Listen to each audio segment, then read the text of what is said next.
Bakit? Dahil ang pangsyam na araw ay ang Pasko mismo sa ating simbahan, December 25. Pero dito sa Pilipinas, elabay tayo, sika tayo makaunang lamang. Di ba? O, parang pagkuha ng ayuda lang yan, manulaan tayo. Di ba? O, ganun po. Kaya ina-advance natin ng isang umaga ang pagdiriwang natin ng lumina ng Pasko. Ha?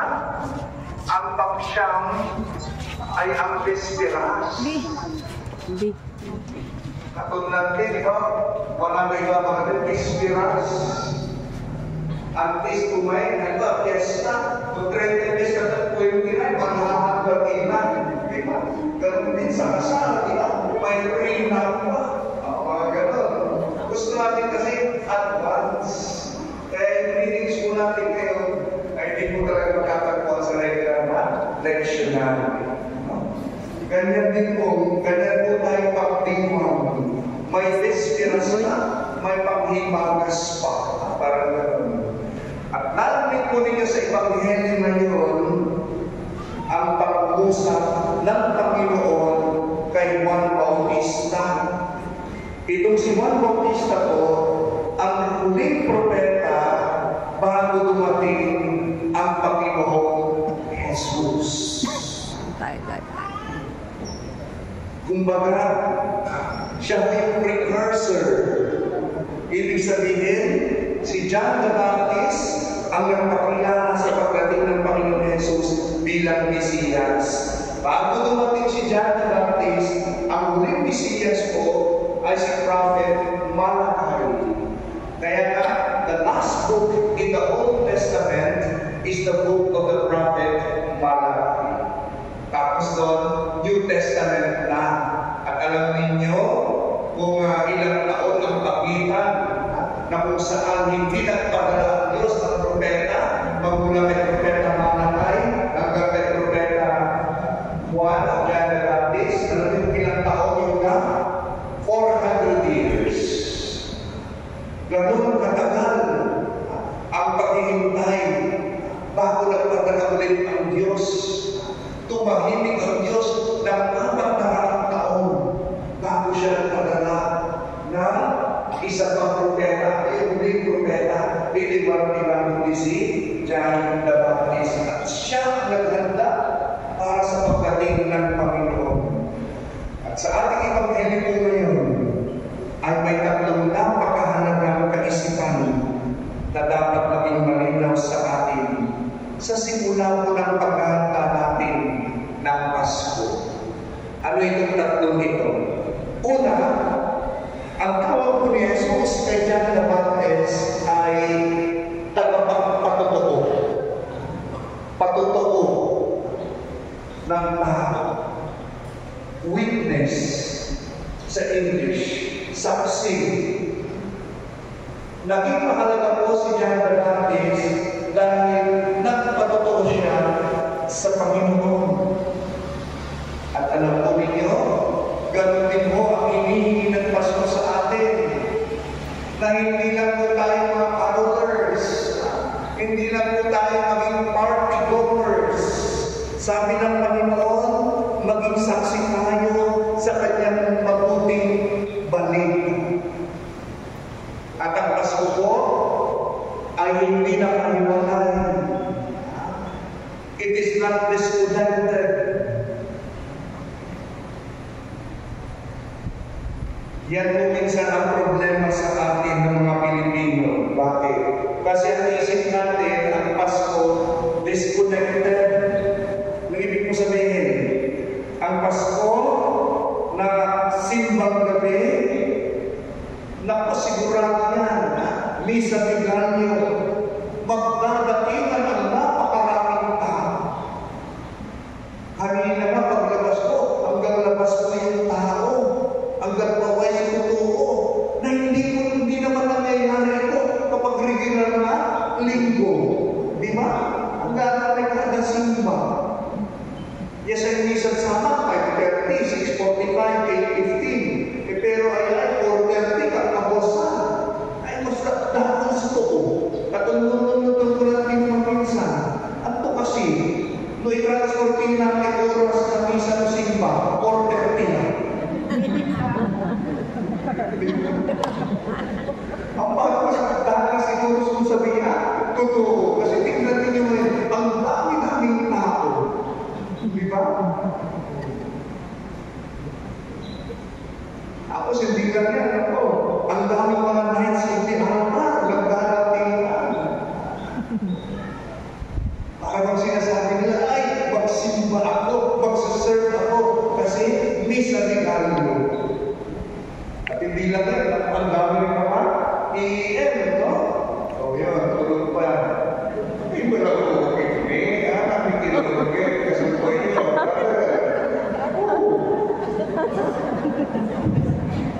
Tandaan po nito ito.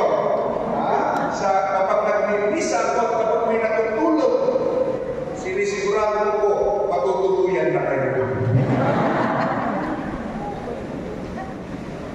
Naglabas na po ni Maraka.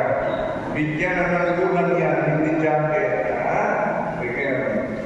Sasabihin, ay, Pasko, dumating tayo, mag-serve tayo. At pagkatapos ng Pasko, wala ulit. Di ba? Ang kakulangan na naman ba? Hindi yung ganoon. Ang Pasko ay hindi disconnected. Ang Pasko ay bahagi ng kwento ng Diyos.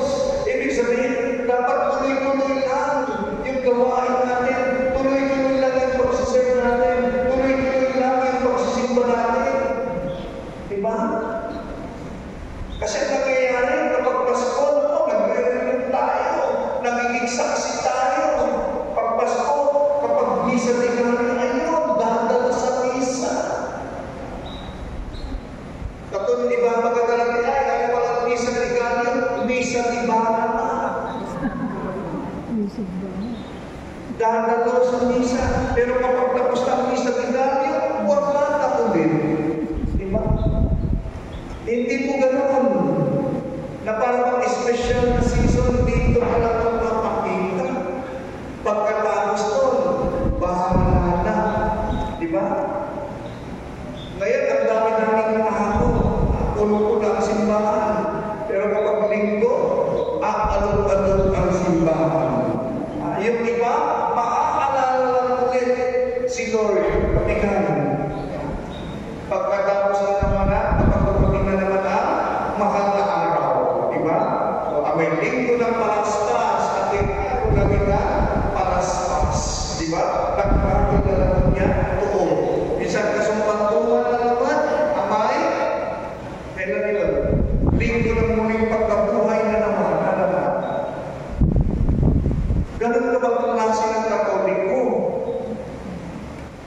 Sinasabi ni Jesus sa iyo, saksi ka.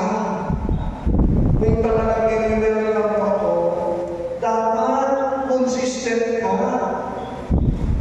Hindi lang ngayon tuwing misa ni galing ka lang nakikita. Ibig sabihin, consistent ka kapag totoo. So yan mo yung una. Pangalawa, maliban po sa salitang patotoo na narinig ninyo, narinig din po natin ang salitang manigas na ilaw na nagliliwanag. Ilaw. Si Juan Bautista ay ilaw. Ang simbolo ni Kristo ay ilaw. Siya ang liwanag ng ating mundo. Siya ang ilaw ng ating buhay. Kahit pa paano, no? May mga Christmas lights po tayo sa bahay. May mga Christmas lights tayo na umuputi-puti lang, no? Sa ating mga bakuran. Ano ba ang magandang aral ng ilaw? Ito po ay nagpapasaya, di ba? Kaya nga kanina, nung pagpasok ko, wow, sabi ko, ganda-ganda ng ating ritahan to. Ang dami-daming ilaw, ang ganda-ganda ng ating ayan. Para umalsa yung ating simbahan, para nagdagdag saya. Itong mga ilaw na ito hanggang sa labas. Di ba? Tignan po ninyo sa labas. Kulang na lang nalagyan ng mga lamesa at upuan yan at pag-order ka na sunbeam lights sa gabi. Di ba? O parang gano'n. ang dami-dami ilaw dyan sa may garden. Ha? O, di ba? Kapag may year na yan, magiging year garden na yan. Di ba? Marinig ko sabihin, yung bang nagpapaalsa, nagbibigay saya, nagdadagdag saya ang ilaw. Di ba? Kaya nung nagkaroon po kami ng isang gabi, biglang nag-brown out. Ayun. Parang ang lungkot ng aming pagkakatala, ang Pasko ay sumapit. Bakit? Walang ilaw. Diba? Pero kapag may ilaw, di ba? Nagdadagdag ng saya. Ito po ay nagpapasaya. Yung mga nasa labas, sa gitna ng kadiliman ng madaling araw, ang mga puputi-putita, ang iba't ibang kulay ng Christmas lights ay nagpapasaya sa Pasko. At yan ang hamon po sa atin ni Jesus, na tayo po ay maging tagapagdala ng liwanag sa mga nasa kadiliman, tagapagdala ng saya sa mga nalulungkot. Diba? O, tingnan niyo nga po yung katabi ninyo ulit. Tingnan niyo po. Yan. Kasakilaan. Tingnan ninyo. Para pa siyang Christmas lights. Tingnan niyo. Siya ba nagpapasaya niyo yung katabi mo? Diba? O, tanungin mo siya ng ganito. Sabihin mo sa kanya, Christmas lights ka ba? Ako sasabihin siya, bakit? Kasi umuputi-putitat ka sa paningin ko. Diba? Kaya sabihin mo, Pasko ka ba? Tapos sabihin niya, bakit? Kasi sobrang excited na ako sa araw ng pagdating mo. Diba? Kaya sabihin mo rin sa kanya, simbang gabi ka ba? Tapos sasabihin niya sa bakit? Kasi handa akong gumising ng madaling araw, mapuntahan ka lang. Diba? Yan po ang hamon sa atin. Na ano? Tagapagdala ng liwanag, tagapagdala ng kasiyahan sa buhay ng marami. At yan po ang tawag sa atin bilang mga Kristiyano. Tagapagdala tayo ng saya sa ating kapwa. Ay sigurado po ako, may mga kakilala ko kayo, sigurado ako, maaring kapamilya niyo pa, na maaring nakakaranas kayo ng kalungkutan. At may iba't ibang dahilan. Yung iba maaring meron silang karamdaman. Kaya sila nakakaranas ng kalungkutan. Maaring ang iba namatayan ng mahal sa buhay. Na nung nakaraang Pasko, kasama pa niya, ito pa niya sa buhay na ito.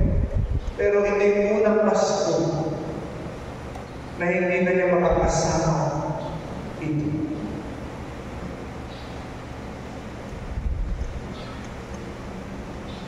O kaya, yung iba, nandun yung kalungkutan kasi natanggal sa trabaho.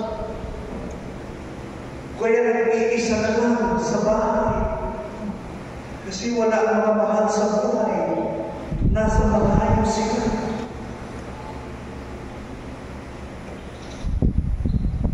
Baka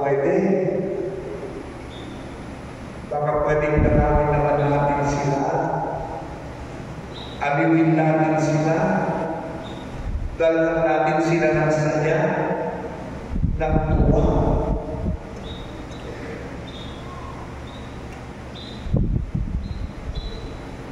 Magandang tanong siguro,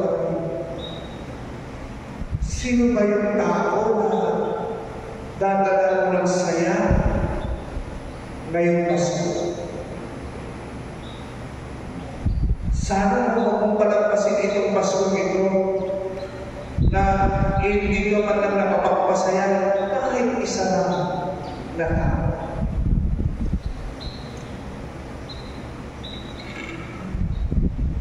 Baka pwede may Pasko. Pwede ba yun? Pwede mo ba gawin yun? At parang sama ng tingin niyo sa akin. Nagtataka naman po ako. Baka pwede. Alam mo kung minsan, sa totoo lang, hindi naman talaga kailangan na may dala-dala ka eh. Kapag grocery, pag magkikwera, hindi. Alam niyo kung minsan, ang kailangan lang talaga nila, yung presensya. Yung may kausap lang sila. At alam niyo, madalas nararanasan ko yan dito. Yung pagkakahanap lang sila ng makakausap ka lang. Yung madalang mo lang sila sa bahay nila, tapos napagtayo para magbigay ka ng sayo.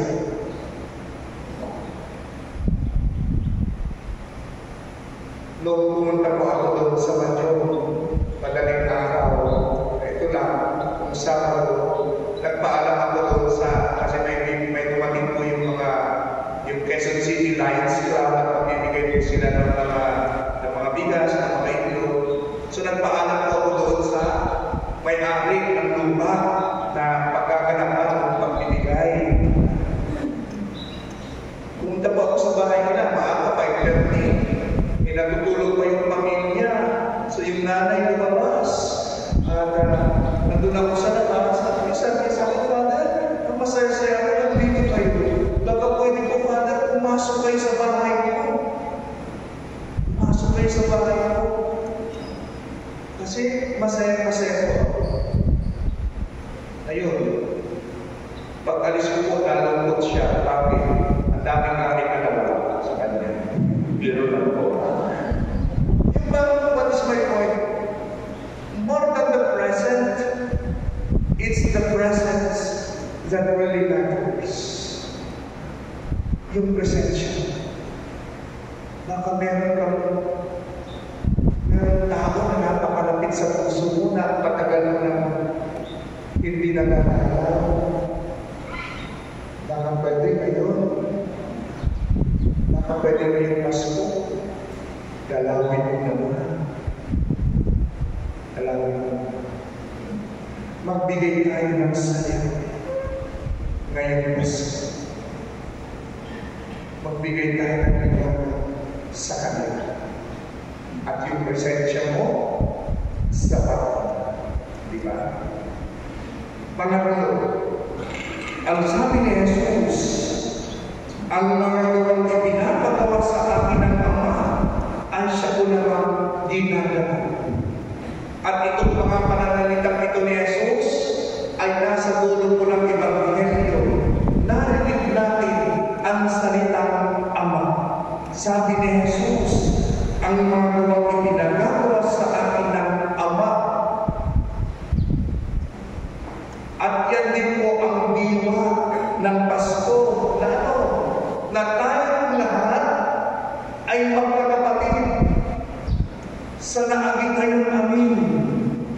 Kaya kung tayo ay magkakapatid, tandaan po ninyo ito. Ano yun? One cannot be happy if others are not happy. One cannot be happy if others are not happy. Mahirap po yung nakangiti ka, tumatawa ka, na nag-iisa. Diba? Oo, subukan mo. Kung mag-isa ka na, ngingiti ka at tatawa ka. Diba? Baka isipin nila nasisiraan ka na. Diba? Mahirap yun. Bakit? Kasi ang tuwa, ang galak, ang katuwaan ay para sa lahat. It is for all. Kaya po sa Pasko nito, ay huwag mo natin kakalimutan ang mga nangangailangan. Huwag natin kakalimutan ang ating kapwa.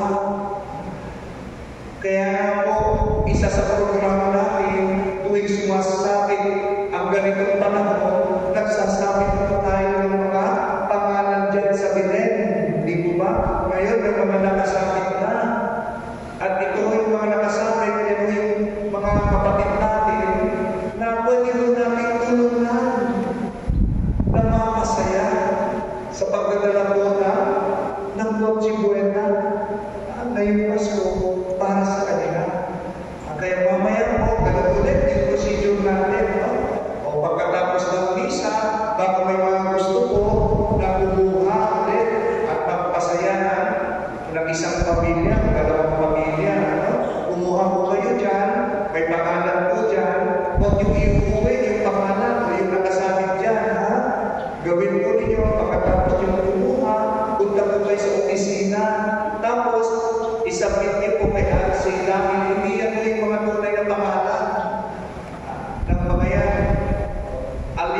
po iyan. Tapos may lugar dyan, taga-saan po sila. Ngayon, punta po tayo sa opisina, tapos ispalista po ninyo, tapos sabihin po ninyo yung date kung kailan po kayo available, nadadala ninyo yung ating pangutsubuera para sa kanila. Hindi mo kami ang magdadala sa kanila, nadala ninyo po sa kanila mismo. Ilang minutes lang naman yan, it's just a matter of 30 minutes siguro, 20 minutes na pupunta doon sa pamilya. Kayo po ang magdadala. Depende po yan sa availability niyo. Huwag kayong mag-alala, sasamahan po namin kayo sa pagdadala dito sa pamilya. Okay po? So hindi po kami ang magdadala, sasamahan po namin kayo sa available time po ninyo. So yan po pwede natin gawin, no? Na mapasaya, matugunan ng kahit konti ang pangangailangan nila. Kahit may mga pangutsubuera na sana. Naalala ko yung nagpamigay po ang Quezon City Lions Club. Ito lang po Sabado, nagbigay po sila ng bigas, ng itlog, ng Jollibee, ng damit. At alam po ninyo, natouch po ako doon sa ibang mga tao na nakatanggap. Lalo na nakatanggap po sila ng bigas. Kasi binigay po sa kanilang bigas na siya kayo doon, yung mga bata at Jollibee. At alam niyo yung bigas, 10 kilos siya, hindi ho nila bitbit. Alam po ninyo kung paano pagdala na, iyakap-yakap po nila. Lakap-lakap na. May bigas. Ibig sabihin, mahalaga ito sa kanila. Iyakap-yakap nila yung bigas. Mabuti na lang, hindi nila yakap-yakap yung ito. No, ang pinasiyak ay lang. Di ba? Pero, di ba? Yakap-yakap nila yung bigas. Kaya sabi ko sa sarili ko, ang pinamigay ng Quezon City Lions Club ay hindi bigas, kundi pag-asa. Pag-asa na may mapagsasaluhan sila pamilya. Na kahit paano, meron pa isa sa kanya na bigas. At sana, sa Pasko ito, yun ang hindi mo natin kalilimutin. Iisang Ama na nagpadala kay Jesus at tayo lahat ay magkakapatid. Remember, one cannot be happy if others are not happy. At ito ang makatagdag din po ninyo. Ito ang gusto ko ninyo bakunin. Ano yun? The happiest people are the ones who make others happy. The happiest people are the ones who make others happy. Yun yung na-experience.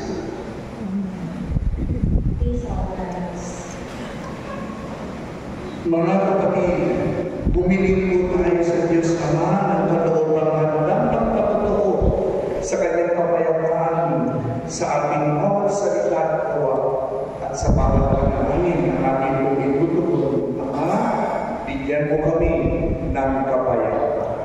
Ama, bigyan mo kami ng kapayapaan.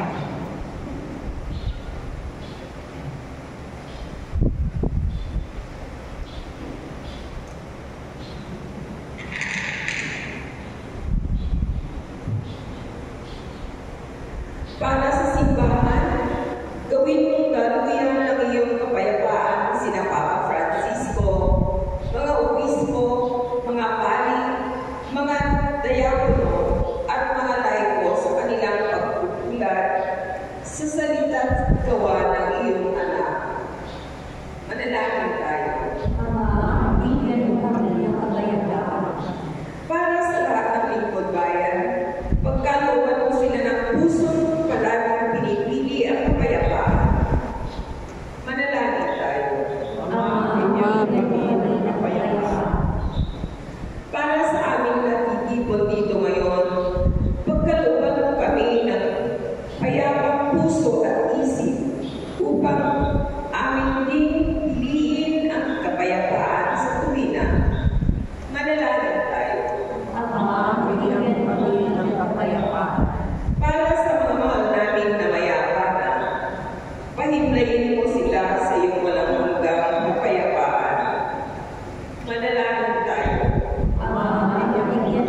We included this Mass the thanksgiving of Engineer and Mrs. Ace Kaputay and family, Rita Caliao and family, Josefina Carr and family, Mr. and Mrs. Betty Orduña and family, San Francisco Barangay Pastoral Council, Josephine Alineron and family, for the thanksgiving and petition of all our sponsors from Barangay Pagaskasan, Barangay San Francisco, Barangay Pagayawasan, Parish Ministry, Knights of the Altar, Pagaskasan Farmers, P4M Incorporated, Masikap Grains, Vegetables and Livestock, P4MD, United Tribes and National High School teachers, staff, and their students, and the choir, members of the choir from St. Andrew Catholic School, and for the special petition of Adrian, Gracie, Cyber, and Henry Baziliao, for the special petition of Angeline Capornay, for the complete healing of Eduardo Quizon, Gina Quizon, Valentina Donato, for the fast recovery of Crisanto Maharil, for the eternal repose of the souls of Paulo Tesoro, Ali, John Alexis Monado and Lapa, Francisco de Salazar, Emilia Juan, Margarita Nicasio, Antonio, Efronio Patricia, Angelina Jesus Macarec Sr., Zenaida, Modesta, Virgilio, Corazon Castro, Fred Yang, Raul Balesteros, Edel Camuay, Maria Tapia, Father Niloy, Father Jan Palinar, Father Tommy, Father Jesus Mendoza, Father Tony Olaguer, Father Jeff Manati, Father Vance, Bishop Rick Macaraeg, and all the souls in purgatory. Diyos namin Ama, bigyan mo kami ng kapayapaan upang buong kalooban at di mo kami maganap habang kami umaantabay sa pagkatingnan namin nakapagligtas sa pamamagitan ni Kristo na aming Panginoon ngayon at magpasawalan. Amen.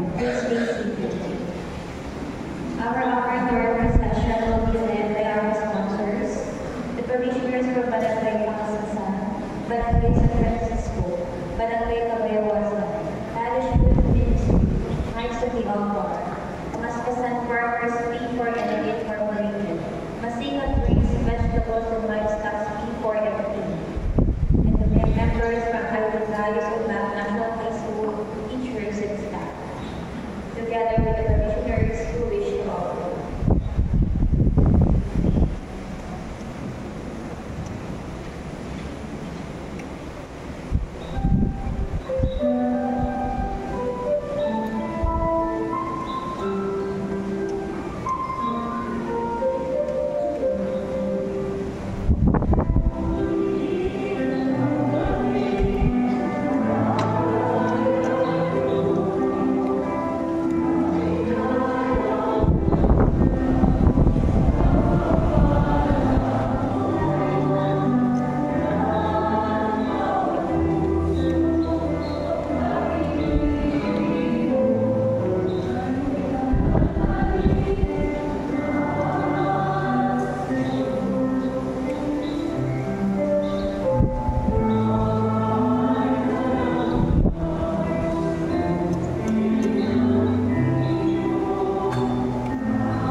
We include in this Mass the thanksgiving and petition of Yusef Leidan Bali Ibartuan and family, Mrs. Benedictos and family, Reynaldo Bautista and family, Jordan Garcia and family, for the special petition thanksgiving of Danilo, Celeste, Pagarigan and family, Brother Enrique and Sister Annalisa Rosario and family, Lorna Rockford and family, Mr. and Mrs. Hughes Toledo and family, Brother Ben and Sister Elvie and family, Al James Bria, for the thanksgiving and petition of Jessica Kimwa and the kids, Prisha and Roy, for the thanksgiving of Teddy and Catherine Denata and family, Jana Delgarde and family, Bill Mauchave and family, Elena Ferrano and family, Mr. and Mrs. Warren Rado and family,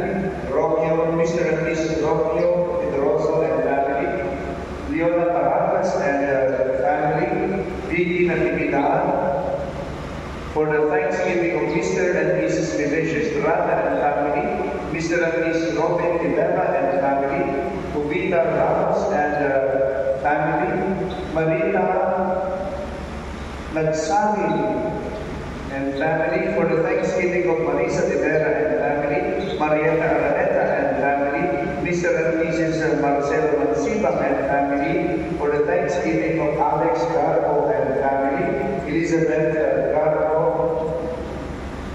Joan Lawrence, for the thanksgiving of all the members of the Ministry of the Altar Servers, for the thanksgiving of Mr. and Mrs. Christy Leon and family, Susana Rosaria and family, J.M. Reyes Pagariga and family, Mr. and Mrs. Amando Milano and family, Tessie Cancino and family, for the economic souls of Alvin Don Castro, Jacob Garigara and Lapa, Feliciana Beltran, offered by Anna Lynn Moran. Please all rise. Pray, brethren, to be sacrificed of yours, may be acceptable to God, the Almighty Father. May the Lord accept the sacrifice of your hands with praise and glory of his name, forever for the good of all his holy church. Accept, we pray, O Lord, these offerings we made, gathered from among your gifts to us, and may what you grant us to celebrate devoutly here below, gain for us the prize of eternal redemption through Christ our Lord. Amen. Lord be with you. And with yours. Lift up your hearts. Let us give thanks to the Lord our God. It is right and just. It is truly right and just, our duty and our salvation. Always and everywhere we give thanks. Lord, Holy Father, Almighty, eternal God, through Christ our Lord, for all the oracles of the prophets foretold him, the Virgin Mother longed for him with love beyond all time.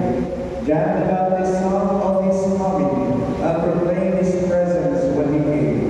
It is by his gift that already we rejoice at the nativity at the mystery of his nativity, serving find us watchful in prayer and exultant in his praise. And so with angels and archangels, with thrones and dominions, and with all the hosts and powers of heaven, we sing the hymn of your glory, as we now end. We are.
saying, "Take this, all of you, and eat of it, for this is my body, which will be given for you."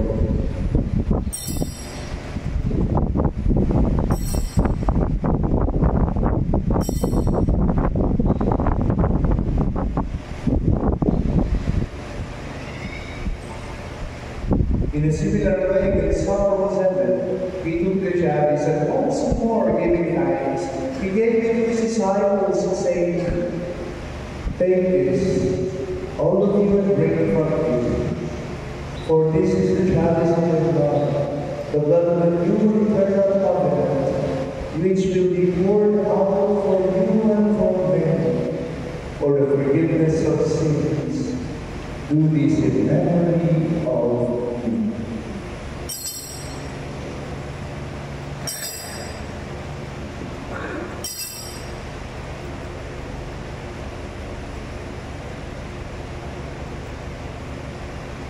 The mystery of faith.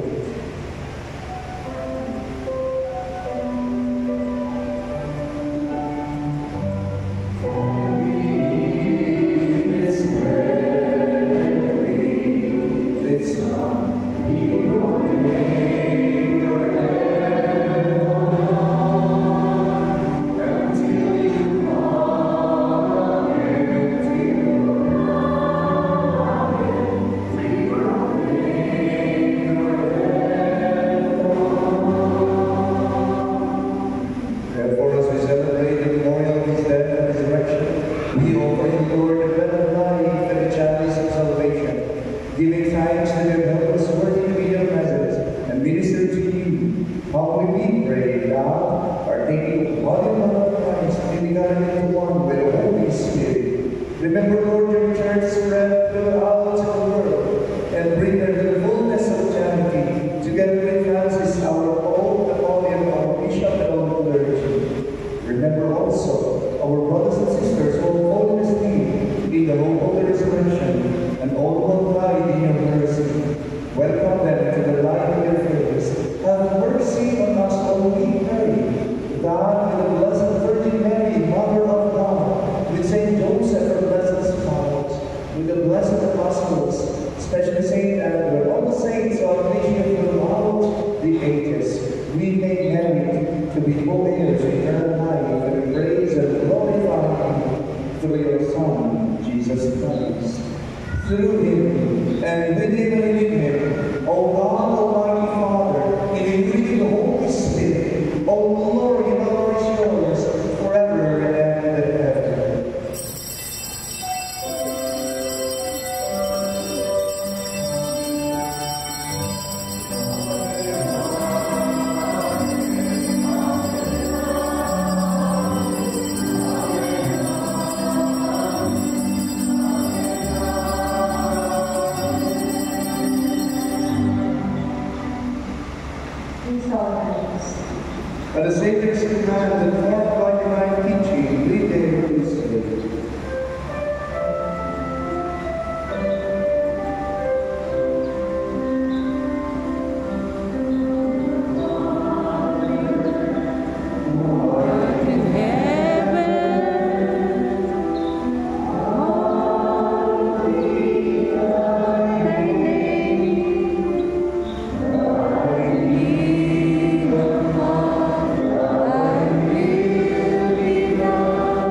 Christ is at their counsels, peace I give you, my peace I give you. Look not on our sins, but on the faith of your church, and grace with you, for peace and unity in accordance with your will, who live and reign forever and ever. Peace of the Lord be with you always.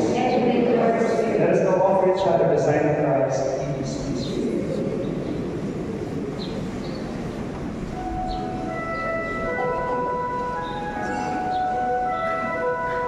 This view.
My brothers and sisters, here is Jesus. He is the Lamb of God who takes away the sins of the world. How blessed are we who are invited to receive Him. Lord, Lord, I am not worthy that you should